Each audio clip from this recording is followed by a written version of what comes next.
Hi, this is Nigel Maynard, Editor-in-Chief of Drugstore News, coming to you at NACDS Annual 2025. I'm here with my good friend, Leon Nicholas, Retail Insights and Solution at Smurfit Westrock. Leon, how are you?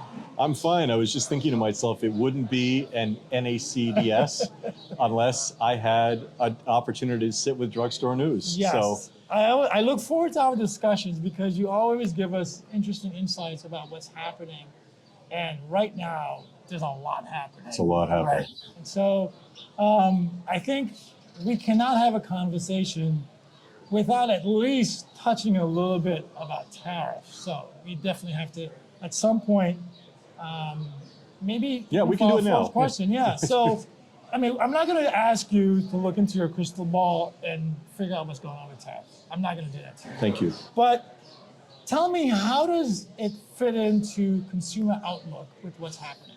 Yeah, I think initially you have the sort of the shock of the tariffs themselves, the imposition of those tariffs. And then you have the sense that you're not quite sure what's going to happen with them. Some Right. seem on, some seem off. There's a delay in the implementation. And that actually makes it worse. Yeah. You know, so there's the initial shock, and then there's the uncertainty of, my gosh, you know, could it come back? Could it get worse? What's going to happen? And so it's that uncertainty that I think has driven more consumers in surveys and sentiment perspective to step back and say, gosh, I may be pausing things. And ironically, what this does is it impacts oftentimes those consumers who tended to have been more immune to some of the shocks that have happened in the past several years. It's these more upper income consumers who are more exposed to it because they're more exposed to the stock market. Okay. And as a result, you get those upper income consumers who make up the majority of income and the majority of spending in this country, who then pull back, and then you have the concern, you know, going forward. So I think that's the bigger concern right now. It is the ongoing uncertainty more than anything. So in previous years, we've talked a lot about trends that you're seeing. So we're not doing that this year, but we're going to talk about some things that are happening. And one of them that you and I talked about was investments, back-end investments. And so give us a little bit of examples of what back investments entail and how is that playing out?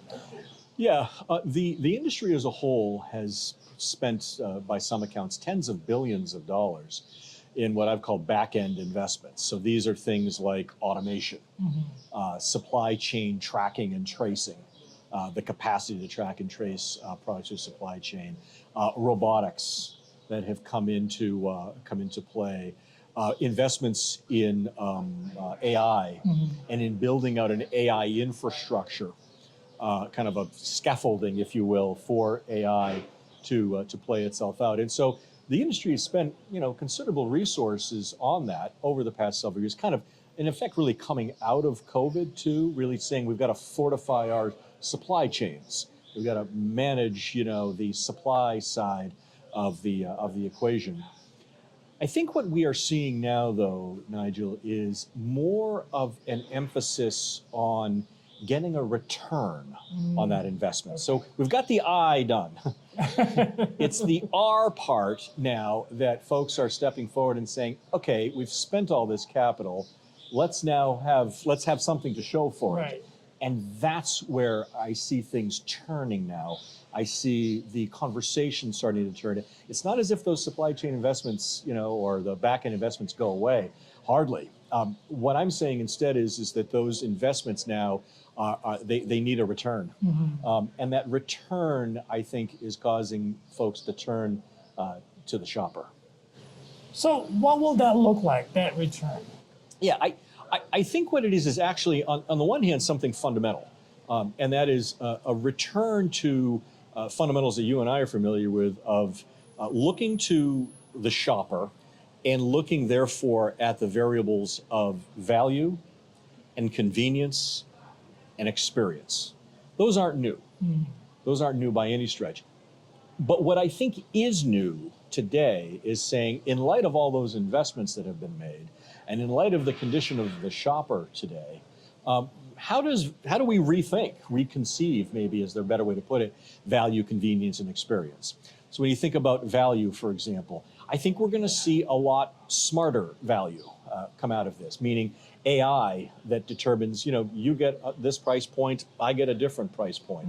You get this sort of promotional experience, I get a different sort of promotional experience. With all of that AI infrastructure in place, I can't imagine that wouldn't be now turned on to activate a different value proposition that is much more customized to the shopper. Yeah. From a convenience perspective, I think it's sort of, stepping back now and saying, look, some shoppers, when they think convenience, they mean give it to me in 30 minutes, right?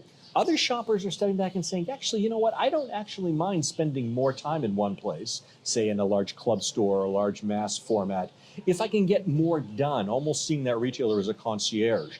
So we're seeing the notions of in-store promotion, oftentimes an in-store layout, in-store experience, really reflect that need for convenience that can be different.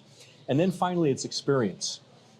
There's been a lot of effort focused recently on reimagining the in-store environment. And I think part of that is layouts, but I think a lot of it is actually getting down back to some fundamentals of merchandising, helping the shopper to select and deselect when he or she is in the store. And I think increasingly the importance of recognizing that a lot of the innovation that is out there in the industry is coming from those smaller brands, those so-called challenger brands, and private labels. And that therefore, from a shopper experience in our industry, we've got to return to innovation from some of the larger, more scaled players to emphasize innovation, make that really pop from a packaging and a display perspective, to really drive, I think, experience again, restart the innovation cycle, because our industry, I think, has taken its eye off the ball of innovation. And that's showing up, I think, in the degree to which those smaller and private label brands are gaining an outsized share of growth. Yeah. So I wonder if retailers and suppliers have no choice but think about customer experience, because customers have taken a beating with COVID and inflation, and then now with the Tariff uncertainty, yeah. Exactly. So it seems like the customer is due for a win. They're due for a win. I think that's a good way to put it. The customer hasn't had a win in a long time. And so that's why I think this year you're hearing, and over the next several years, you'll hear a lot more about store remodels, things that maybe you didn't talk about as much before. You're seeing a reinvigoration of store formats. Yeah, a lot of retailers have been talking about that. That's right. You're seeing an emphasis again on things like private brands, retailers really launching new private brands. You're seeing category dynamics get shifted as more and more companies start thinking about those emerging brands and saying, how do they, give some of that excitement to the category that maybe it has been lacking. While there's been that focus on efficiency and productivity, I think now there needs to be that shift to engagement. And maybe to your point, I don't think they have any choice. Yeah. Right. They have to do it. And the shopper will benefit from it. Right. Final question for you. I said I wasn't going to ask you about a crystal ball on tariffs, but I still want you to use your crystal ball. What do you think we'll be discussing this time next year? This time next year, in my view, I think we're going to be talking about a resurgence of innovation on the manufacturer side, the product innovation side, that will have hit the marketplace over the course of the next 3 or 4 quarters. Yeah. I see that as sort of bottled up, pent up sort of innovation. And I think we're going to be talking about the flowering of that innovation and how that's going to manifest itself in store in terms of packaging, in terms of display, in terms of e-commerce presence, et cetera. So that's something that I'm looking forward to. I see it in the pipeline, and I'm just looking forward now to seeing it come all the way to fruition. So we'll see. I'm not going to hold you to it. Please don't. We'll see. Leon, thanks again. thanks for Good to see joining you. us. Thanks for visiting with us. You bet. Appreciate it.